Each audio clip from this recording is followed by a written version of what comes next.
Bonjour à tous, salut à tous, j'espère que vous allez bien. Bienvenue sur cette nouvelle vidéo, bienvenue sur la chaîne si t'es nouveau. Et voilà, aujourd'hui petite vidéo, donc on va parler du système de santé en Équateur. Donc ça va être une petite vidéo rapide, assez courte. Tout simplement pour dire que je trouve que le système de santé en Équateur est beaucoup mieux qu'en France. Ne serait-ce que pour la prise de rendez-vous pour les médecins ou des choses comme ça, simples en fait, ou avec des spécialistes ou des médecins généralistes. En Équateur, vous le cherchez sur Google, vous envoyez un message WhatsApp en 1 heure, vous avez votre rendez-vous pour la journée même, pour le lendemain. Voilà. En France, c'est totalement impossible. Euh, vous avez Doctolib et compagnie, mais Doctissimo et compagnie, mais c'est complètement à la ramasse en fait. Parce que tout simplement, vous ne pouvez pas prendre de rendez-vous quasiment, ou soit c'est à des durées le mois d'après ou 2 semaines après. Donc c'est complètement du n'importe quoi. Sachant qu'il y a plein de trucs comme quoi ils prennent pas les nouveaux patients. Donc ça aussi va comprendre. Pareil en réel, hein, pareil ils prennent pas nouveau les nouveaux patients, donc c'est aussi compliqué parce qu'ils vous envoient en réel sur Doctolib. Doctolib on vous dit qu'il faut appeler, donc c'est assez compliqué. Et parfois quand vous appelez on vous dit que dans 2 ans le médecin ne prend pas de nouveaux patients parce que dans 2 ans le médecin part à la retraite. Donc voilà, il aura les mêmes patients pendant 2 ans, il aura les mêmes personnes qui seront malades. Donc il se permet de ne pas prendre de nouveaux patients pendant 2 ans parce que dans tous les cas il partira à la retraite, donc il va se contenter de ses patients malades qu'il a actuellement. Donc pendant 2 ans. Donc voilà, c'est assez compliqué d'avoir un médecin en France. Donc j'ai déjà eu des cas comme ça, donc voilà, c'est pour ça que je vous dis qu'en Équateur ça reste quand même beaucoup plus simple pour avoir un rendez-vous.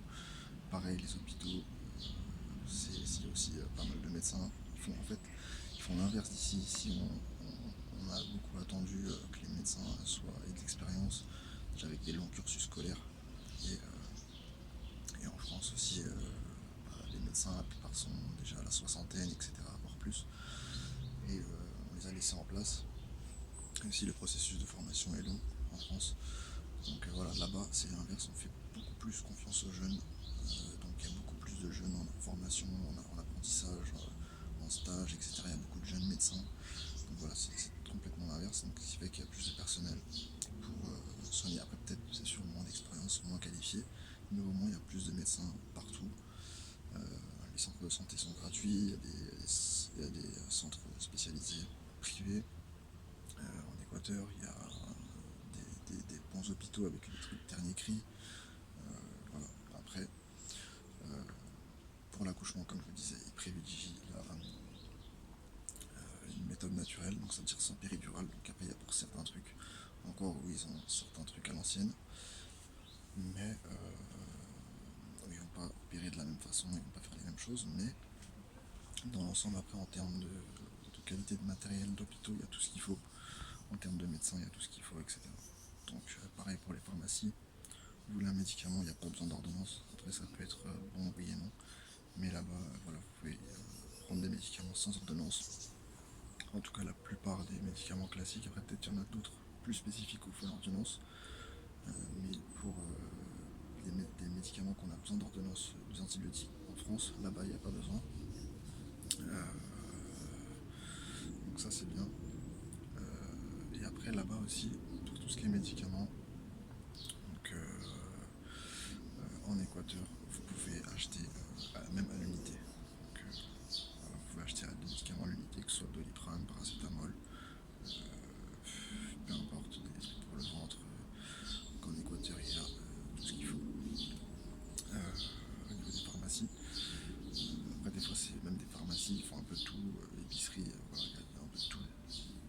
Boissons, des trucs, pas style parapharmacie, mais voilà, il y a un peu de tout. Pareil, comme je vous disais là-bas, vous ne trouverez pas de tabac. C'est souvent des vendeurs à la sauvette qui vous vendent ça ou des petites épiceries. Mais bon, on s'écarte un peu du sujet, mais pour revenir, pour revenir au système de santé, en tout cas, il n'y a rien à envier en termes de médecins spécialistes ou de médecine généraliste. Ils s'occupent bien de vous. Et puis, voilà, ça reste simple pour la prise de rendez-vous. Donc c'est vraiment ultra rapide, ultra simple.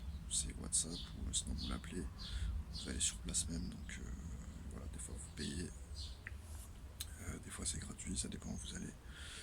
Et puis voilà, je pense qu'on a fait le tour, hein. Mais pareil, de toute façon là-bas il y a plein de petits trucs qui sont différents qu'en France, ne serait-ce que pour les laveries. Par exemple là-bas les laveries, il n'y a pas de laverie automatique, il n'y a pas de distributeur de boissons. Par exemple, il n'y a pas de. Tout ce qui est laverie, c'est encore à l'ancienne où vous ramenez votre linge et vous venez le récupérer dans la journée, vous le repliez, repassez, etc.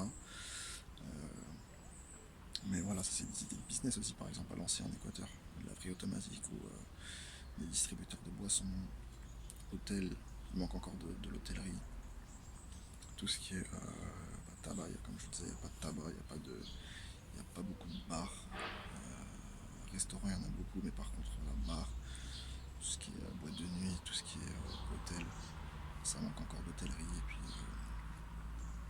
voilà, vous pouvez lancer un business de laverie automatique. Laverie automatique, comme je vous disais. Mais voilà, pour en revenir au système de santé, en Équateur, franchement, vous n'avez rien à envier. Il n'y a rien à envier au système de santé français. Et puis voilà. Pareil, une autre idée de business qui me vient là tout de suite, c'est tout ce qui est distributeur de boissons.